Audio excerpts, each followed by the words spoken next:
Olá a todos e todas. Estamos de volta com mais um episódio do Foca na Info, o podcast do grupo Infoco. Eu sou Edi Fortini. E eu sou Gabriel Justino.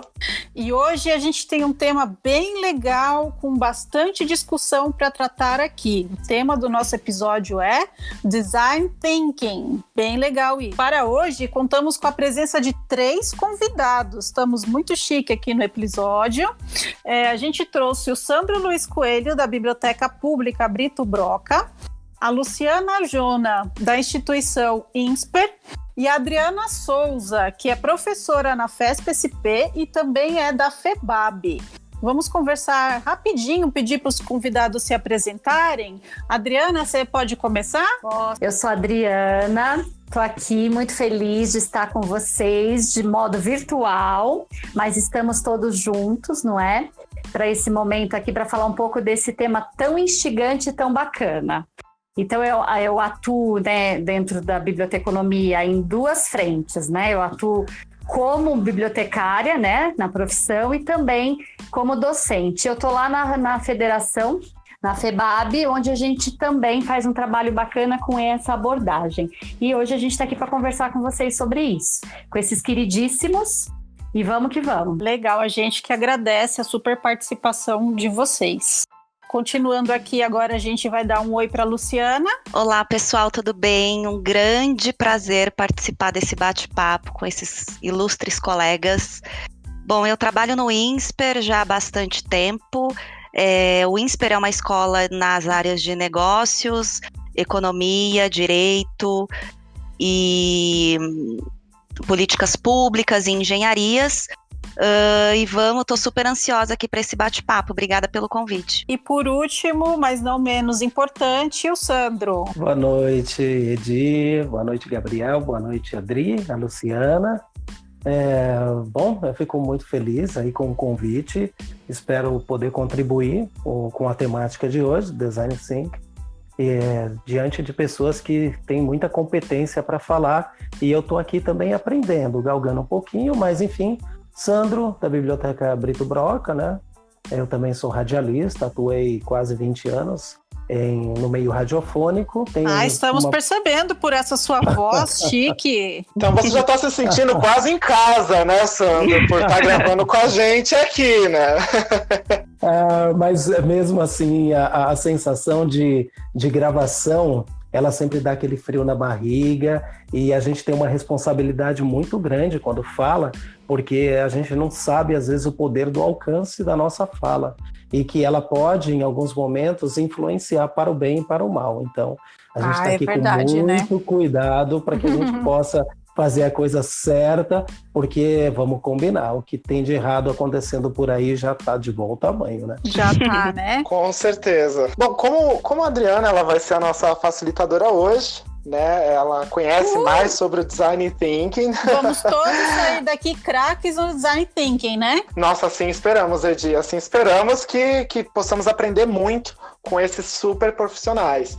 E eu gostaria de começar perguntando para ela como é que nós poderíamos definir o Design Thinking e quais são os benefícios que ele traz para as unidades informacionais. Então, é tão interessante porque é uma linguagem acessível a todos quando a gente fala de design. Já temos aí, né, todo mundo tem um imaginário, mesmo aqueles que nunca frequentaram uma escola de design e nunca fizeram design, mas já tem um imaginário do que vem a ser o design. E a base, né, do Design Thinking, porque é a gente pensar e apresentar esse pensamento de forma visual, né? E também pensar a partir de um olhar humano, né? Então é centrado no ser humano. Então é uma abordagem, muitos tratam como uma abordagem de inovação, tudo a ver, né? E também quem está na área acadêmica, como é o meu caso, trata como uma metodologia para a solução de problemas. Eu uso isso como uma prática de solução de problemas numa disciplina que eu ministro na faculdade. E também eu posso chamar de uma estratégia de ensino-aprendizagem, né? Então, assim, dentro do que eu estou aprendendo, porque, assim, cada dia a gente aprende um pouco mais sobre isso, né? E também na vivência com os bibliotecários em várias tipologias de bibliotecas, você acaba entendendo do ponto de vista do uso por esses profissionais e das suas necessidades com as suas comunidades. Então, o que eu vejo? Ele é assim, a solução para tudo, desde que a gente pense no colaborativo, desde que a gente pense na questão realmente de cooperação. E tem tudo a ver com a biblioteconomia, né? Uma área humanista, é uma área que busca disseminar informação e uma área que tem todo um trabalho de relacionamento interpessoal. Então, nesse sentido, a gente tem que aí unir esforços, entender o que há de necessidade em cada local de trabalho que a gente atenda, né? O público, e esse público é a nossa comunidade, e fazer com que esse processo seja o melhor possível. Né? Então ele realmente transforma, ele é transformador onde ele é colocado, e eu acredito que a biblioteca ganha muito, tanto a biblioteca quanto as suas comunidades e também as mantenedoras das bibliotecas. Então, assim, tem gente que está numa biblioteca, como a Lu falou, é uma biblioteca acadêmica, mas é uma biblioteca particular, é uma biblioteca privada, né? O Sandro está dentro do teor aí das bibliotecas públicas, que tem tudo a ver com as necessidades e interesses da comunidade que ele atende, e que muita dessa comunidade está em vulnerabilidade. Então, assim, há muita coisa para fazer com o processo. O processo ele vai do Iapoque ao Chuí. Você faz o que você quiser com ele, desde que você pense no ser humano. O foco é centrado no ser humano. Por isso que eu atendi logo ao pedido quando eu fui solicitada para fazer parte desse projeto lá na FEBAP. Ah, bacana isso. E aí, trazendo um pouquinho aqui já para a experiência dos nossos convidados, eu queria primeiro falar com a Luciana e aí depois o Sandro também. Eu queria saber como que se iniciou esse processo com vocês, se vocês já tinham ouvido falar antes, como que deu esse start assim na cabeça de vocês de que isso poderia ser bem legal para ser utilizado, claro, do que compete a cada um, porque como também é uma metodologia, não é igual para todo mundo, né, Adriana? Cada Isso. um em si insere... Não é uma receita de bolo, né, Edi? Isso, não é uma exatamente. Receita de bolo que você copia e cola, que você tem que considerar os seus usuários, a sua comunidade, né? Isso, exatamente. Isso. Então eu queria ver um pouquinho da Luciana e depois do Sandro. Legal. Bom, lá com a gente, né, nós somos uma instituição privada, então voltada à biblioteca universitária, e a gente já estava bastante incomodado com o modelo, layout que a biblioteca tinha, dado toda a estratégia que nós vínhamos trabalhando com maior foco nas necessidades das pessoas que frequentavam. Então, o que a gente queria? A gente queria mostrar para todo mundo o grande potencial que a gente tinha em termos de atendimento, daquilo que nós podíamos entregar para os nossos alunos, colaboradores e professores, e a comunidade de uma forma geral. Então, a questão da reforma em si, porque o nosso projeto foi pautado numa mudança na reforma do espaço, quando a gente levou isso para o comitê executivo para ser discutido, eles falaram, olha, vocês têm carta branca para pensar, né? Obviamente não tem carta branca para executar, mas a gente tem uma condição, a gente gostaria que os alunos participassem. E aí, obviamente, assim, a gente conhece algumas metodologias, algumas abordagens para a gente conseguir fazer com que as pessoas participem do processo de decisão, e, na verdade, a gente ficou durante muito tempo pensando se algumas iniciativas que já aconteciam, elas responderiam à demanda que a gente tinha. Então, vamos entrevistar os alunos, vamos fazer um grupo focal, vamos ver com o professor, vamos ver com quem frequenta a biblioteca, com quem não frequenta o espaço. E até que nós nos deparamos com esse conceito, né, com essa abordagem, né, que, como a Adri bem disse, não é uma abordagem linear, né, eu acho que uma grande vantagem do design criativo, ele não tem início, meio e fim, né, você passa por todos os passos dele, vai para a ideação, volta para a prototipagem, né, você não tem uma linearidade de raciocínio, e aí nós falamos, vamos fazer isso. E foi bem interessante porque, na realidade, a gente teve 3 meses de total imersão nessa abordagem para a gente conseguir trazer todas as pessoas para pensarem no espaço. Ele não inclui somente o pessoal da biblioteca, né? Ele é feito de forma colaborativa como um todo. Não, de maneira alguma, de maneira alguma. E talvez o primeiro desafio, o primeiro grande desafio, né, o desafio de design, o primeiro deles é você encontrar uma pergunta focal, né?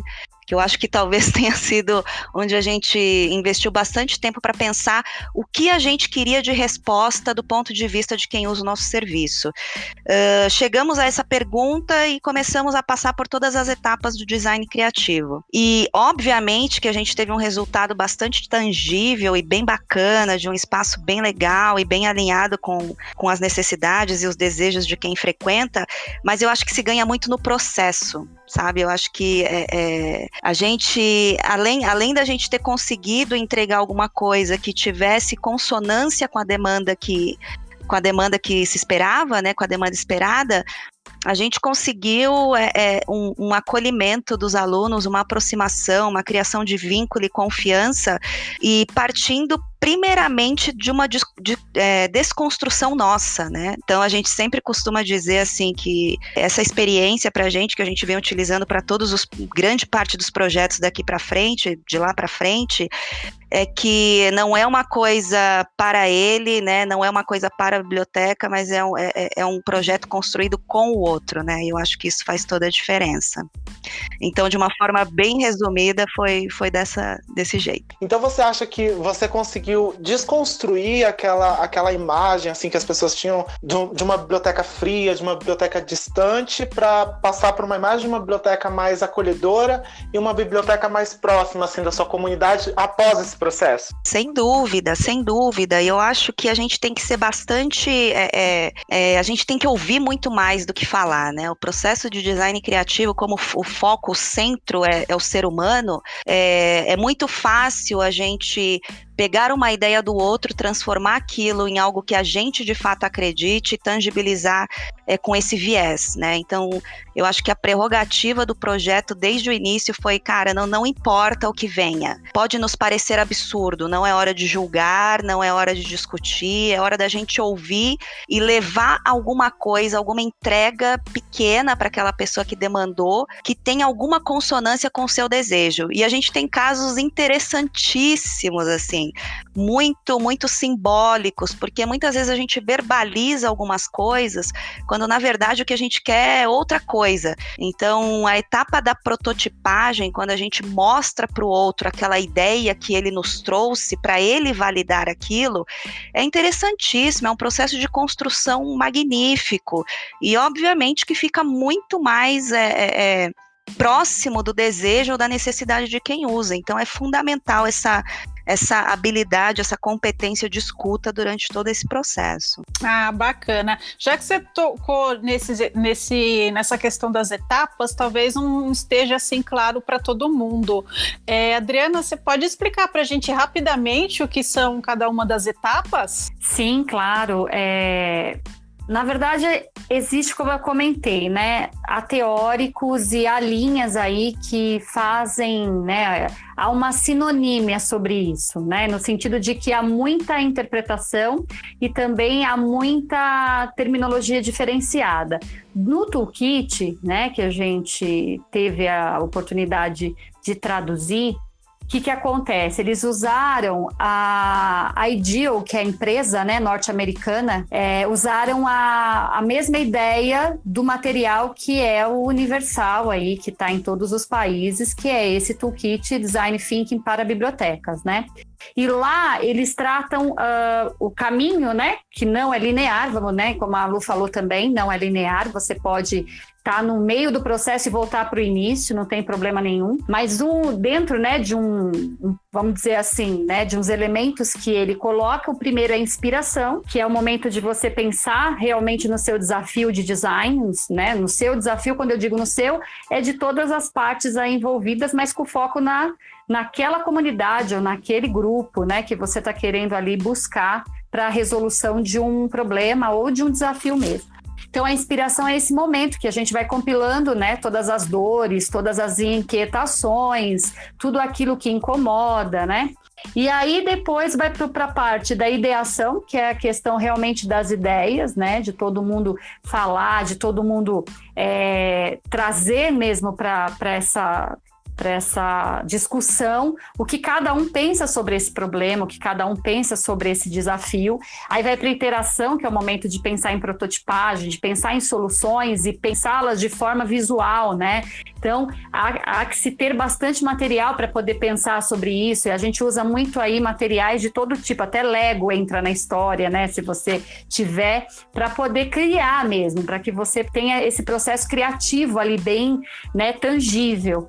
E depois a gente vai para a questão de apresentar, né? Então, acaba-se que o final disso é você levar isso para ser testado por esse grupo, para ver se essa solução realmente é uma solução bacana, né? Se isso vai dar um resultado realmente que é... Você testa antes de implantar, né? Isso, porque aí você tem os ajustes, é por isso que ele não é linear. Se de repente, nesse processo, perceber que alguma coisa, poxa, não foi bem por esse caminho, você volta, né? Você vai para a pergunta focal, né? Então, a pergunta focal, ela tá lá dentro da ideação, né? A minha pergunta tem que nascer ali, desse grupo, dessas pessoas que estão envolvidas no processo, que são dentro e fora da organização. Isso é importante também mencionar. Você pode ter stakeholders, né, que são parceiros da biblioteca, sei lá, ver o entorno, o que você tem no entorno. A gente pensa sempre assim, ó, eu tenho aqui um parceiro, é um hospital, né? Eu tenho ali um parceiro, sei lá, o que a gente pode ter? Uma escola de arte, um restaurante. Então, essa comunidade do entorno que você está pode também ser parceira do projeto. Então, na hora da captação, por exemplo, de recursos, né? É um processo colaborativo e que também trabalha com, que aí vai entrar muito a fala, né, do Sandro, que é a questão assim, mas e na minha biblioteca que eu não tenho recursos? Como é que fica? O primeiro capítulo do Toolkit, ele fala exatamente isso, que esse processo, essa abordagem, ela é para quem não tem recurso, porque ela é colaborativa, você vai trazer todo mundo para dentro do processo em si, da construção desse processo. Então é bem bacana, é uma ideia bem muito legal. Bacana. E muito Sandro, bacana. E a Biblioteca Brito Broca já é conhecida por inovar em muito aspecto. A gente acompanha aí o dia a dia do Sandro, sempre tem uma atividade nova, uma coisa bacana que ele traz. E como que foi para você, Sandro? Então, eu falo bastante, vocês já vão perceber isso. O que acontece? O serviço público, ele tem uma série de implicações, né? Porque dentro da administração pública você só pode fazer o que é determinado legalmente pela esfera pública.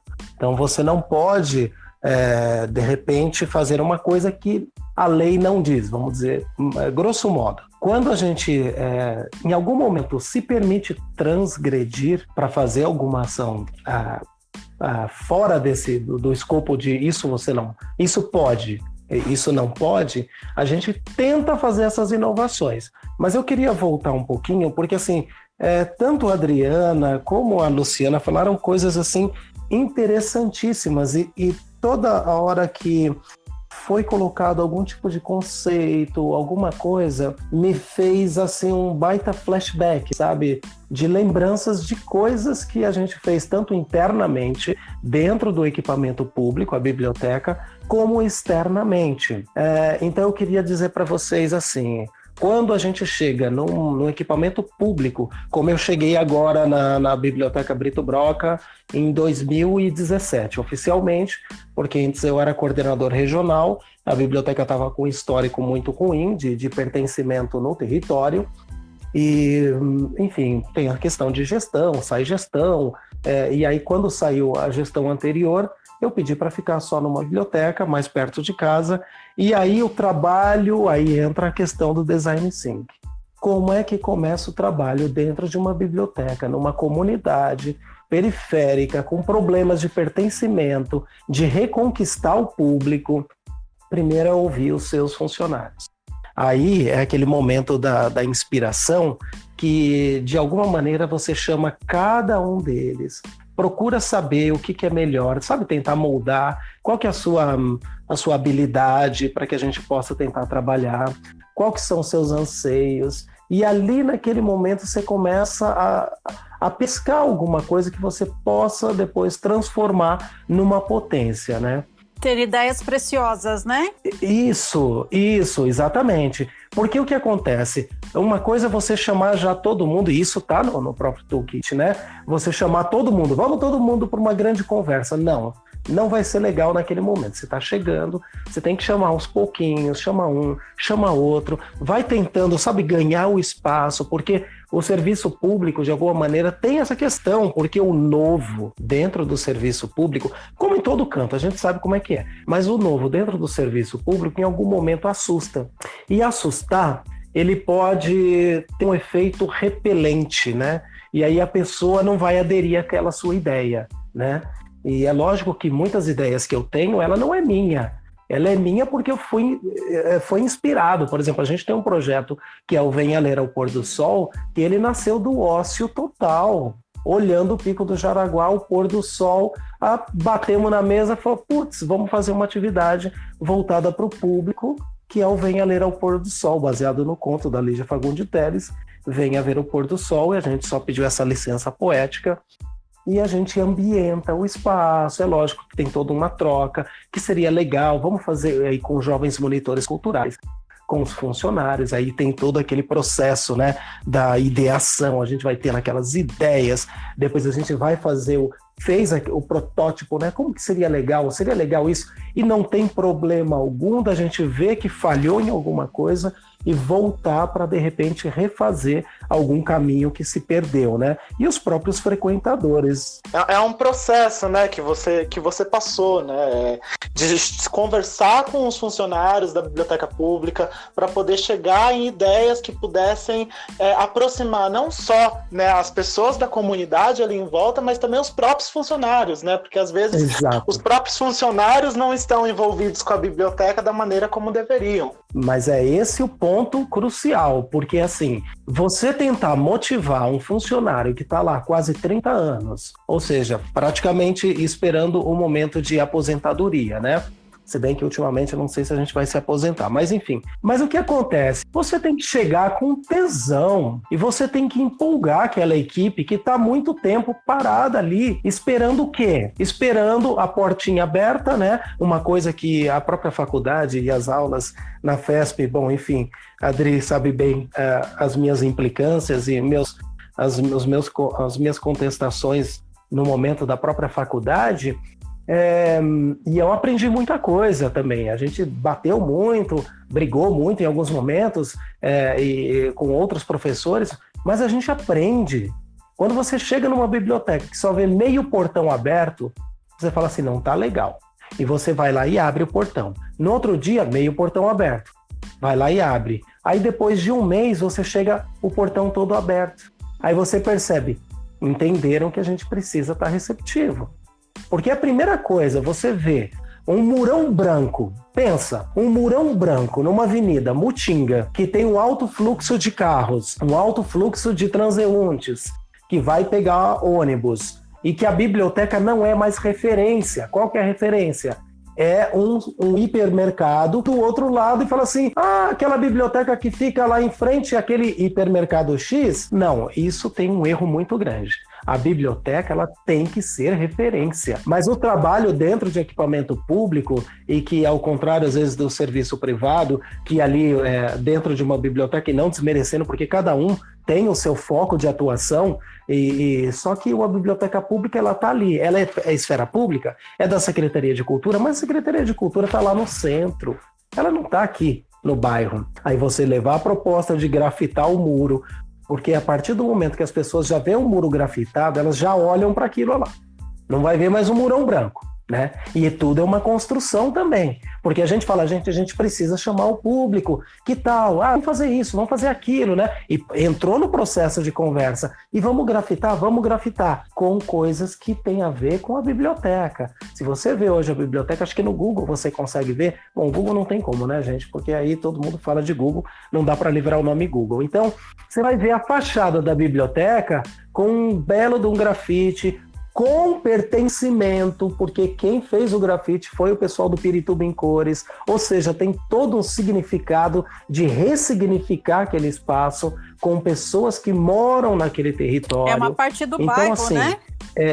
É parte do bairro, e ali você vê livros, você vê o trem, porque a estação de Pirituba, ela é o foco muito forte, né, das vias ferroviárias na cidade de São Paulo, né? Então, o que acontece? Você vai conseguindo e vai ganhando o público interno, que são os nossos funcionários, porque daí eles vão tendo tesão de ir todo dia para trabalhar, mesmo que quase a aposentadoria batendo a porta, e você vê o gosto das pessoas e dos parceiros. Aí vocês falaram de parceiros. A gente tem um projeto chamado Abraça Pirituba. Amanhã a EMEI, Afonso Sardinha, vai publicar um vídeo, eu contando histórias, pelo Facebook delas, fazendo uma referência à biblioteca. Olha que bacana. E o que é o Abraça Pirituba? Porque isso ouvindo a nossa equipe, tá tudo dentro dessas ferramentas, né, do toolkit, de tipo, vamos ter ideia, o que a gente pode fazer? E se a gente falar com o pessoal da saúde? E se a gente fazer com o pessoal da educação?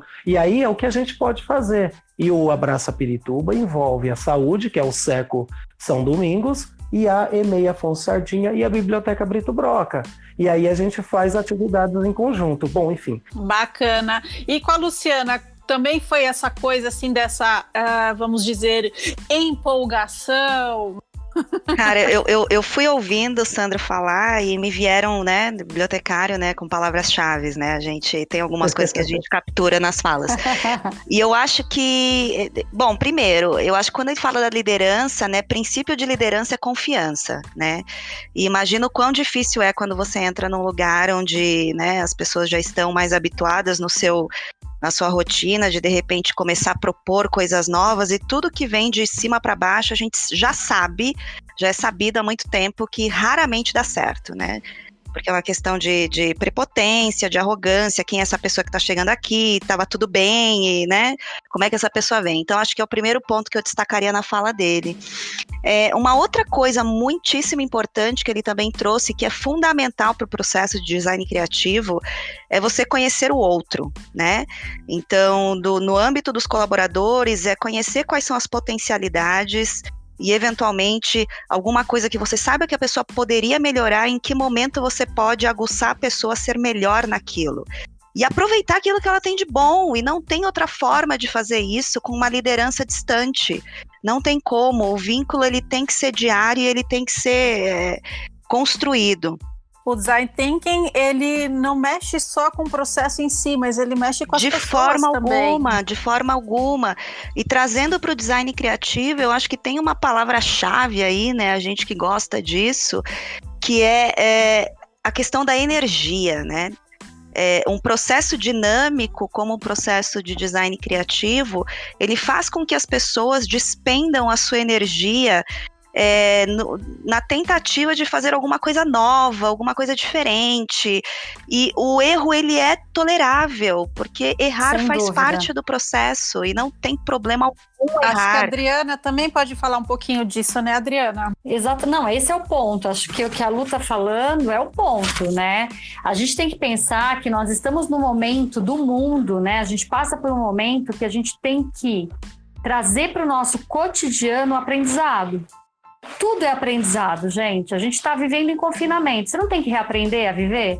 Porque muita gente estava só fora de casa. Eu sou uma dessas. Eu estava mais para fora do que para dentro. Aí você começa a olhar para a tua casa, nossa, eu tenho que ver isso, eu tenho que olhar para aquilo. Quer dizer, é um processo também criativo você pensar em soluções para o teu momento. Então, veja bem, a Lu falou isso eu não sei nem se ela lembra, a gente teve um convite para falar também desse processo lá na Biblioteca São Paulo.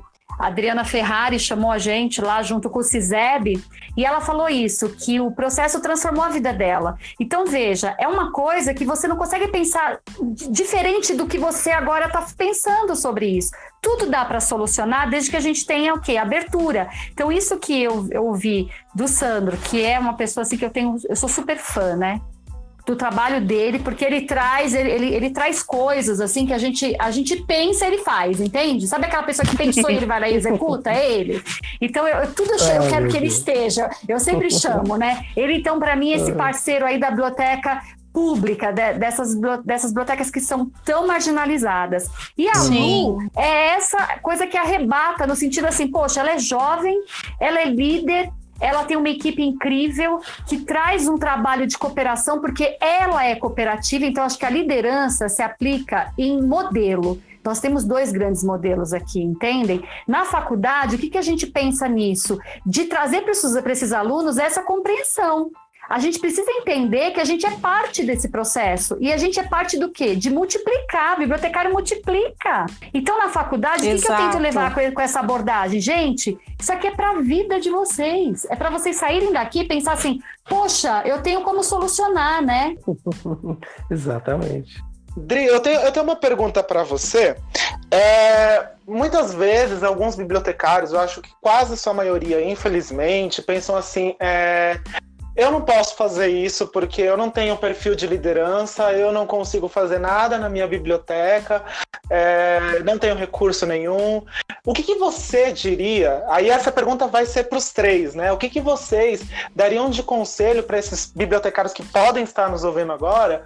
O que vocês falariam para eles? Ixi, eu já ia falar para o Sandro e para a Lu falarem, né, sobre isso. É verdade, eu não tô mais nas bibliotecas, né? E eu não tô por por opção, tá? Eu acredito em...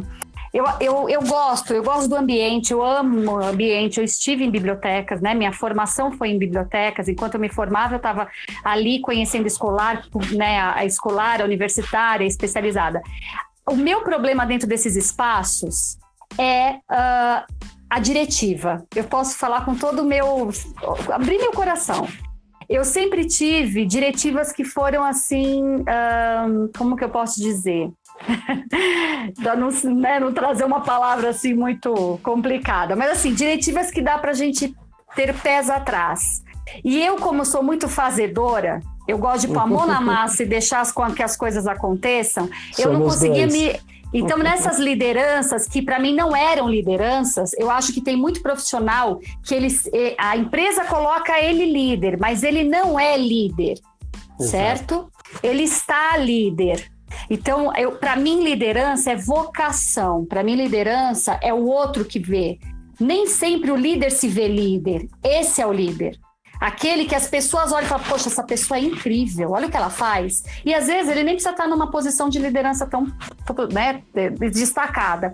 Mas eu acho assim, há perfis, tá? Então eu pensando também que eu tenho um lado aí de desenvolvimento humano muito forte, eu acho que nem todo mundo tem perfil para liderança, gente. Então não dá para você colocar a pessoa numa caixinha e falar, você vai ser o líder porque você é bibliotecário. Não, ele não vai ser o líder. Porque às vezes ele não quer e ele tem todo o direito de não querer essa posição, né? Então aí eu vejo mais, eu acho que os 2 podem responder melhor, eles estão em posição de liderança, mas não acho que é para todo mundo. Luciana?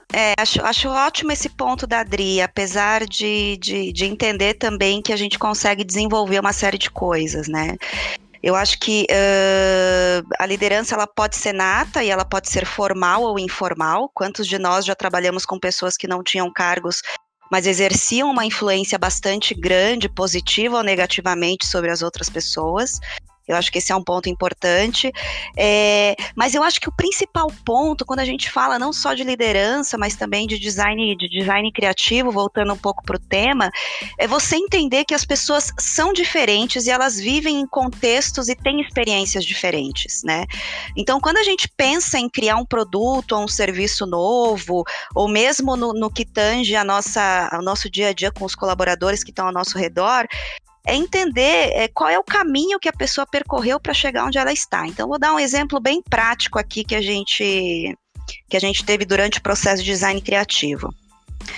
Será que um aluno que mora a 1 quadra da escola, que tem possibilidade de almoçar em casa, de eventualmente fazer alguma atividade extracurricular, porque mora no bairro, usa a biblioteca da mesma forma de uma pessoa que vem da periferia e demora 3 horas de ônibus, metrô, trem para chegar e, de repente, né, pega uma marmita que ela traz e e almoça no refeitório, será que o uso que essa pessoa vai fazer do espaço da biblioteca como um todo é o mesmo de um aluno que tem uma outra experiência, um outro contexto de vida?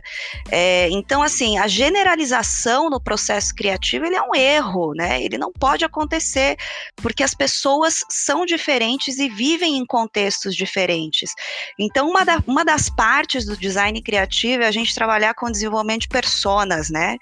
Que a gente acaba, né, pegando um certo, não um estereótipo, né, mas um certo contexto de alguém e ver se ele se aplica para aquele modelo de negócios, aquele modelo de serviço que a gente quer expor.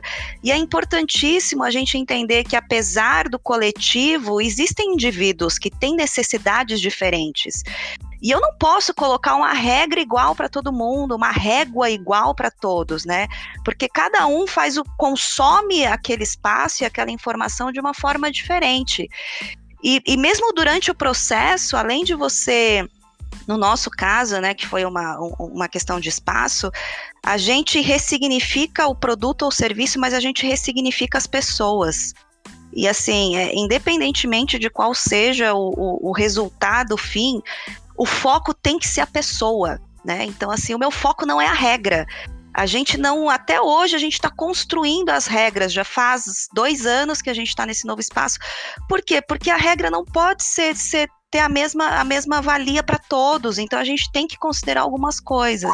Ou como diria a grande filosofia, cada caso é um caso, né? Exatamente, e não dá para generalizar. Eu acho que é um grande erro, assim, a gente pensar em generalizações quando a gente pensa num espaço que é construído de uma forma coletiva, né? Eu acho, na minha opinião. Até porque quando a gente fala sobre isso, a gente fala sobre pluralidade, né? Eu acho que essa é a palavra.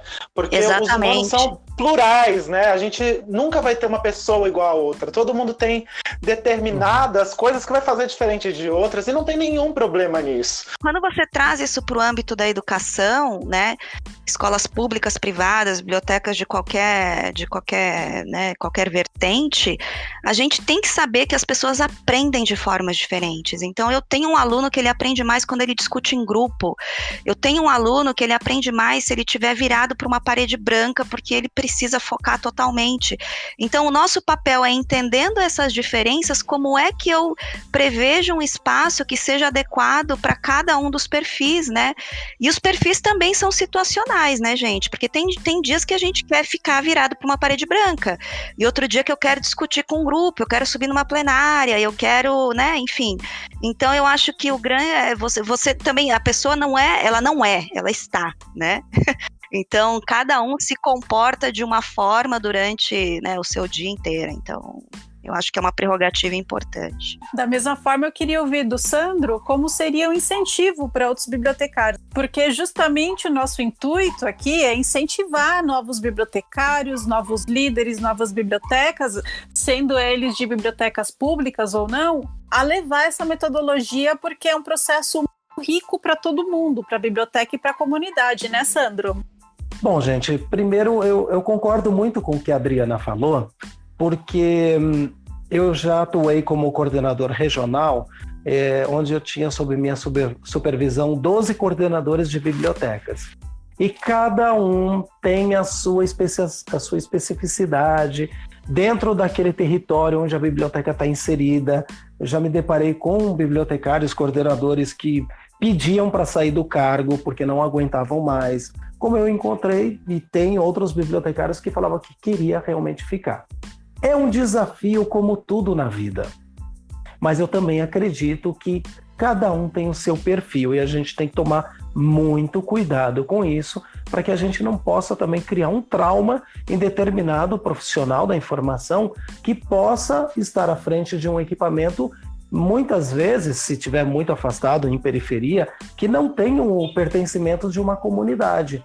Então você realmente vai ter que pegar alguém que esteja muito mais alinhado com questão de liderança, com questão de diálogo, principalmente o diálogo dentro de uma comunidade. Não que seja impossível, que a gente pode, de repente, trabalhar essas habilidades no determinado profissional, mas a gente não pode impor e cada um a gente precisa respeitar isso. Porque a prefeitura e o serviço público, de modo geral, primeiro, que eu acho que, sinceramente, é uma coisa boa. Para você ser coordenador, uma liderança, um chefe de uma biblioteca pública, você tem que ser concursado bibliotecário, tá? Então, ele não é um cargo simplesmente livre e provimento em comissão. Ou seja, mudou uma gestão, eu tenho um amigo bibliotecário, vou chamar ele para coordenar essa biblioteca. Não, ele tem que ser concursado bibliotecário. Eu acho que isso também dá muita autonomia e um processo de plano de Estado, não plano de governo, porque o bibliotecário concursado, ele está ali independente do governo que esteja, e ele vai estar realmente implicado dentro daquela comunidade, fazendo um trabalho em prol dela. Não que seja impossível, eu acho que só queria reforçar isso, tá? E eu queria só colocar uma coisinha em cima do que a Luciana falou na outra questão, da questão que vem de cima para baixo. Dentro da questão pública tem uma hierarquização muito acentuada. E você é bibliotecário, aí o seu chefe é o coordenador da biblioteca, acima de você tem uma coordenação regional, acima da coordenação regional tem uma supervisão de bibliotecas, acima da supervisão de bibliotecas tem a coordenação do Sistema Municipal de Bibliotecas, que por sua vez presta conta para o secretário de Cultura, que por sua vez presta contas para o prefeito da cidade de São Paulo. Então, gente, é um nível hierárquico muito acentuado e a gente precisa verticalizado, né? Tem muita coisa que a gente tem que tomar muito cuidado quando a gente trata determinado assunto. É lógico que dentro de e aí a parte boa, que eu acho que o bibliotecário, que ele pode ser incentivado dessa seguinte maneira. De alguma maneira, boa parte das bibliotecas públicas da cidade de São Paulo, a gente tem essa liberdade para conversar entre até ali o nível de supervisão de bibliotecas, coordenação regional, no mesmo nível horizontal, por mais que tenha definido essas questões hierárquicas. Mas a gente, de alguma maneira, quem faz o sistema de biblioteca somos nós. Quem faz a biblioteca pública não é a biblioteca, o espaço físico, somos nós, são pessoas. E aí vamos voltar para a questão do design thinking.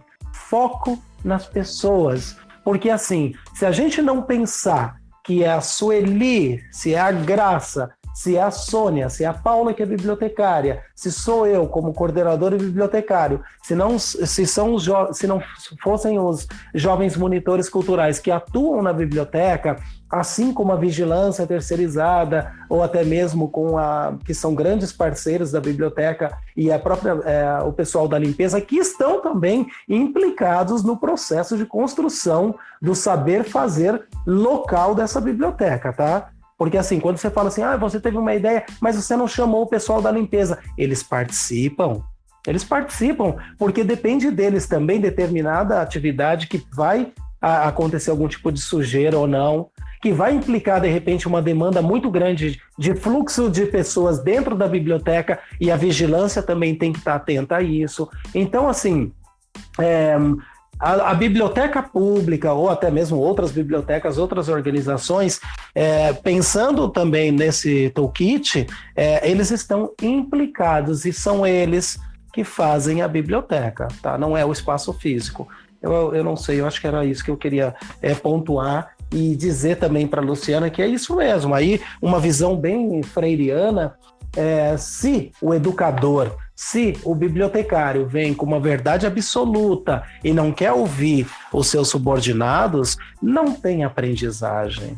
Ele não é a verdade absoluta. Se ele não tiver a humildade, palavras de Paulo Freire, se ele não tiver a humildade de entender que ele também aprende com quem está ali, gente, a pessoa está lá há quase 30 anos, eu cheguei tem 10. Você acha que essa pessoa não tem um conhecimento de um equipamento público dentro da periferia e daquele território onde a biblioteca está inserida? Sabe? Eu acho que a gente tem que ter humildade de aprender com eles também. E é o que eu, sinceramente, quando eu falo para vocês que a gente vai escutar o funcionário um a um e depois você vai construindo bloquinhos de Lego, viu, Dri? A gente vai construindo cada potencialidade de cada um, porque no final, Lu, por mais que, como você colocou, que vai descobrindo cada um ali dentro do seu perfil, do seu saber fazer, no final vai construir uma coisa tão bonita quanto um Abraça Pirituba, como uma Flora Brito, como um Venha Ler ao Pôr do Sol, como tantos, o Mulheres por Si Mesmas, que é parceria com a Supervisão Técnica de Saúde, que a gente tem na biblioteca, e tudo isso são os parceiros. Aí você fala, é o Sandro. Eu fico muito lisonjeado, muito grato pelo convite. Mas eu tenho plena consciência que tudo isso acontece não é só por minha causa, não. Eu só queria complementar uma coisa que tem no material, né? Que depois acho que eu tenho certeza que vocês vão deixar o material, link, alguma coisa assim, né? Com certeza. A gente, junto com esse episódio, a gente vai deixar o link para baixar esse material maravilhoso que a FEBAB traduziu. Para os bibliotecários poderem também estar, né, por onde começar, né, é a pergunta. O que eu vejo, né, aqui no material tem uma parte que ele fala do perfil das pessoas para o engajamento, né, para que você comece o processo de engajamento. Então, não é todo mundo que você vai chamar para conversa num primeiro momento, porque nem todo mundo vai estar com esse olhar, não é? O olhar de aprendizado, o olhar de abertura, o olhar de acolhimento, o olhar de interesse e motivação para o processo. Então, o que o Toolkit diz? Pegue poucos, né? Que seja ali no seu, né, uma das suas mãos. Pega ali 3. Então começa com esses 3. E aí o que ele vai fazendo? A partir do momento que há esse movimento por essas 3 pessoas, elas vão o quê? Reverberando. Elas vão mostrando para a instituição, elas vão mostrando para o grupo de trabalho, elas vão mostrando para outros setores e elas vão contagiando o processo para todo mundo ver. E aí no Toolkit ele traz também uma coisa que a gente está falando muito, que são os perfis. Ele traz ali, para esse líder, tem que ter um líder para que ele identifique as potencialidades do seu grupo. Então, por exemplo, eu tenho uma pessoa que ela vai documentar, ela é ótima para a documentação do processo. A outra é melhor na captação de recursos. A outra vai fazer o marketing. A outra vai fazer a questão de tirar foto, de fazer a parte visual. Então, todo mundo colabora, por isso que é colaborativa, né? E aí a gente depois traz a comunidade, porque ela que é a voz, a comunidade é a voz, mas eu tenho que ter os integrantes para cada um estar fazendo aquilo que ele é melhor para fazer. E isso o líder tem que estar com esse olhar, né? Eu queria só falar uma coisinha rapidinha, os números. Eu sei que para muita gente números é tão complicado falar de números, são pessoas, e para mim o foco são pessoas. Mas para a administração pública, em algum momento eles pedem os números, né? E eu tenho os números, tanto é que eu escrevi um artigo recentemente, também baseado, eu cito a questão do Design Thinking, com foco, né, no nosso frequentador. Mas os números da biblioteca, no ano de 2016, a gente tinha uma média mês de 1.080 frequentadores por mês, a média. Em 2017, esse número já foi para 2.200. E terminamos 2018, 16, 17, 18, com cerca de 3.000 média mês de frequentadores. Então, foi um aumento aí de quase 200%.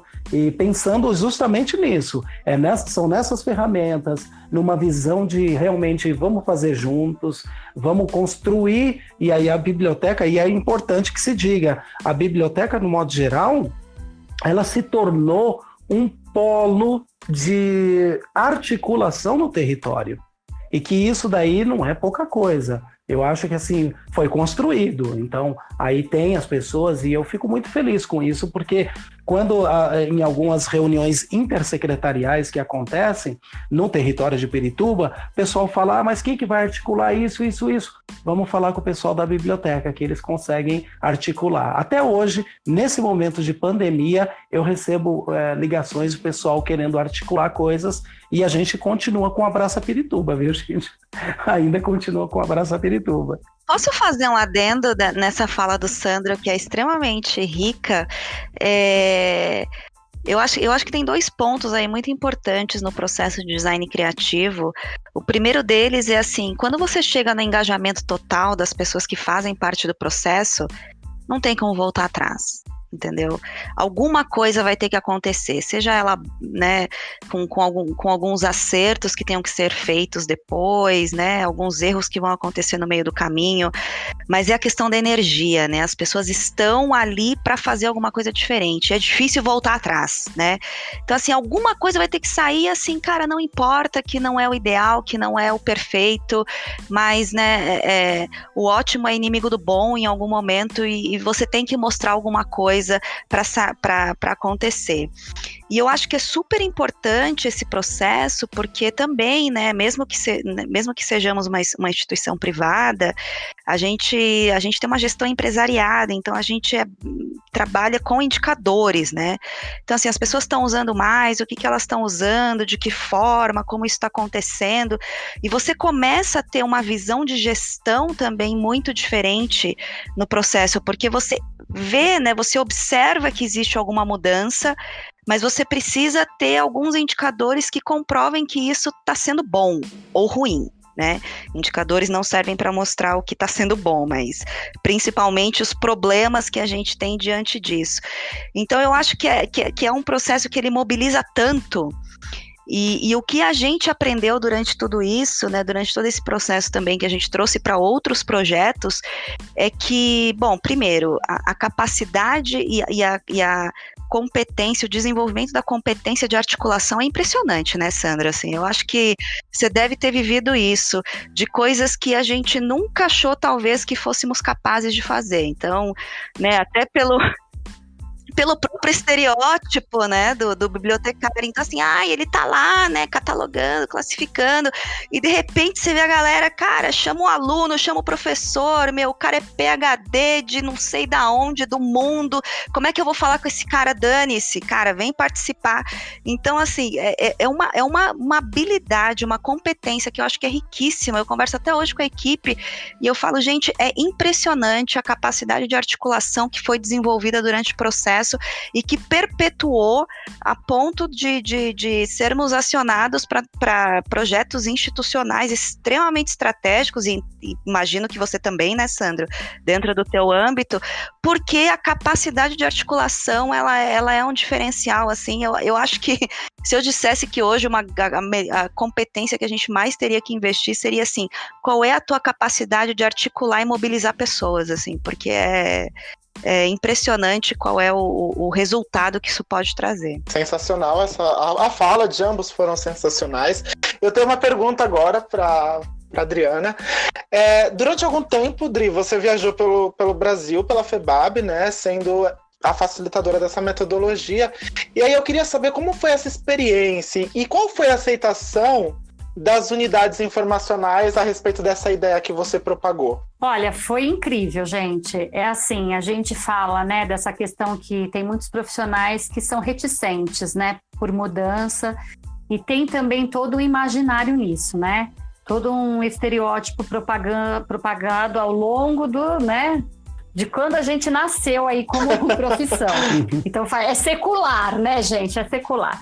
Nesse sentido, eu posso dizer que eu tive gratas surpresas incríveis, assim, das pessoas entenderem que é um processo realmente de colaboração, de que não tem o melhor ou o pior, de que não tem o certo e o errado, que o erro faz parte do processo de aprendizado, é pedagógico, né? E a nossa vida também é pedagógica, o tempo inteiro se aprende, né? Eu estava lá, eu aprendia demais, porque a Luciana sabe, né, qual foi o nosso histórico dentro do processo. Porque, assim, a Adriana chegou com a ideia. E aí, vamos? O que você acha? Falei, poxa, isso vai mobilizar os bibliotecários? Isso vai trazer diferença para a vida deles no trabalho? Vai. Então, eu tô dentro, né? Porque é isso. Eu acho assim, a gente tem que estar nesse momento, pensando sempre em agregar. E quando você vai para um outro lugar, que você encontra uma outra história, uma outra vivência, né? Até cultural. Eu fui para Belém, eu fui para o sul. Então, eu fui para alguns locais que a vida deles, a cultura deles e o que eles fazem era muito ali pontual, né? Só que, veja, o que isso traz? Por isso que eu acho que o que a Lu falou é bem interessante, né? Essa articulação. E aí você vê que isso... Eu falei para várias tipologias, gente. Eu falei para biblioteca escolar, eu falei para pública, eu falei para bibliotecas comunitárias, eu falei para bibliotecas jurídicas, falei para universitárias. Então, assim, o que eles faziam? Em Belém foi incrível. Eles se mobilizaram. Eles pegaram a biblioteca pública, que tinha sido... ela tinha feito foi reestruturada, né? Um andar lá. Fizeram num local e a gente foi para lá. E aí eles convidaram, eles abriram a associação lá também, né, da FEBABIT, estava também engajada nesse processo de trazer pessoas, e aí abriu para todo mundo, né, então veio gente, assim, não só da biblioteca pública, mas veio de todos os outros espaços de biblioteca. Então, assim, aí você veja que nesse momento as pessoas começam um processo e elas estão meio assim, será, né, eu estou na minha vida, lá no meu dia a dia, o outro está no dia a dia dele. Não, eles começam a ver que os problemas, os desafios são similares. Eu também quero público para minha biblioteca. Eu também tenho problema lá com a diretiva da instituição. Eu também acho que a minha profissão às vezes é invisível para a sociedade. Aí você percebe que todo mundo tem, no final das contas, os mesmos desafios. É isso que eu tô assim, eu tô extremamente grata de saber assim que o problema pode ser realmente desafiador, mas a solução é muito fácil, porque a gente se articulando, né? Eu acho que essa conversa tá sensacional, eu acho que esse debate tá muito rico, mas eu acredito que esse episódio está ficando um pouquinho longo, e aí a gente vai se encaminhar para as nossas considerações. Nossa, tinha tanta coisa para falar. Não se preocupem, gente. Ó, vocês que estão ouvindo a gente, né? Vocês que estão ouvindo a gente. Gente de novo. Gente de novo, adorei. Gente, eu nem falei da FESP, de como a gente faz lá na escola. Bom, a gente pode se encaminhar, né, para as considerações, mas eu vou falar agora que aí vocês podem voltar num outro episódio para a gente sair um pouco mais desse mundo das ideias e entrar mais realmente no mundo da prática, né? Eu acho que todo mundo quer saber realmente a parte do mão na massa, né? Que é essa parte legal, né? Contar as experiências, contar o que foi feito, o que deu certo, o que deu errado e o que você aprendeu, né, com o que deu errado, porque eu acho que às vezes a gente aprende muito mais quando a gente erra do que quando a gente acerta. Eu acredito muito nisso. Eu acho que a Lu pode até falar um pouco mais disso num outro episódio, né, Lu? Certeza. Eu tenho umas 820 páginas assim de itens de erro aí para compartilhar. Nossa, vou ter que dividir em 3 episódios, então só 100 páginas para cada. Sério, mas 8 temporadas com 3 horas cada episódio, 7 episódios de pra 3 galera horas. maratonar. Olha que legal. Então, gente, eu sei que a gente falou, na verdade a gente falou bastante para um episódio, só que eu sei que isso na prática não foi nem terço do caminho e tudo mais de tão rico que é esse assunto. Então a gente vai dividir esse tema em 2 episódios e então a gente vai finalizar a primeira parte do episódio por aqui e vamos continuar no próximo episódio com a parte 2, que é o mão na massa. Então na verdade a gente está fazendo tudo isso de propósito, né? Para deixar vocês bem curiosos e bem ansiosos para saber na prática o que tudo isso significou, certo? Tem que pensar tem que pensar nisso como uma receita de bolo. Primeiro a gente está dando os ingredientes do caminho, para depois a gente passar o modo de preparo dessa receita, para os bibliotecários se inspirarem e fazerem a torta e a direita nas suas bibliotecas, né? Quero ver todo mundo sujo de farinha, todo mundo. Exatamente. E comendo o bolo no final, que é a parte mais gostosa, sempre, né? Sempre. Pois é, então a gente vai terminando aqui esse primeiro episódio. Dentro de algumas semanas a gente volta com a segunda parte. A gente espera que todo mundo tenha gostado. Enquanto isso, já vão sugerindo para as outras pessoas esse episódio, para as pessoas voltarem, para as pessoas ficarem de olho, que o segundo episódio vai ser bem legal também. E se vocês tiverem críticas, sugestões, comentários, manda aqui pra gente, assim como eu peço para que vocês também nos sigam nas redes sociais. Nós estamos no Facebook, LinkedIn, Medium, Instagram, tudo como Infoco na Biblio. Nosso site também é infoconabiblio.com.br e a gente também tem uma campanha no Apoia-se, que é apoia.se/Infoco na Biblio. Bom, e nós ficamos por aqui com o Foca na Info, o podcast do Infoco.